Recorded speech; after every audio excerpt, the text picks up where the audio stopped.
શહેરાનગરના સુપ્રસિદ્ધ યાત્રાધામ મરડેશ્વર મહાદેવના મંદિરે શ્રાવણ માસમાં મોટી સંખ્યામાં ભક્તોની ભારે ભીડ। શ્રાવણ માસના પ્રથમ દિવસ અને પ્રથમ સોમવારે મોટી સંખ્યામાં લોકો દર્શન માટે ઉમટી પડ્યા। મરડેશ્વર મહાદેવના મંદિરે બમ બમ ભોલેના નાદ સાથે શિવાલયો ગુંજી ઉઠ્યા છે। મરડેશ્વર મહાદેવના મંદિરે શ્રાવણ માસના પ્રથમ સોમવારે લોકો દૂર દૂરથી અને મોટી સંખ્યામાં દર્શન માટે આવ્યા છે। રિપોર્ટર નિલેશ દરજી, શહેરા, પંચમહાલ। શ્રાવણ મહિનાના દિવસે પહેલો સોમવાર હોવાથી મરડેશ્વર મહાદેવ ભારે લોકોની ભીડ જોવા મળી અને દાદા દરેકની મનોકામના પૂર્ણ કરે છે। મરડેશ્વર મહાદેવ ખૂબ પબ્લિક આવે છે, દરેકે દર્શનનો લાભ લેવો જોઈએ।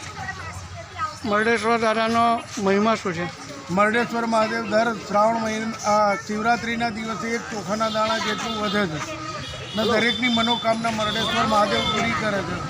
મહંત શ્રી અમરકીર્તિની સિદ્ધ સમાધિ આવેલી છે, મા ભદ્રકાળીનું મંદિર આવેલું છે, ગણપતિનું મંદિર આવેલું છે, મૃત્યુંજય મહાદેવનું મરડેશ્વર આવેલું છે, મૃત્યુંજય મહાદેવનું મરડેશ્વર મહાદેવની અંદર મંદિર આવેલું છે અને દરેકની મનોકામના પૂર્ણ કરે છે મરડેશ્વર દાદા, એવી અમારા બધાની આસ્થા છે। જી, આપનું નામ? સોની સુખદેવભાઈ।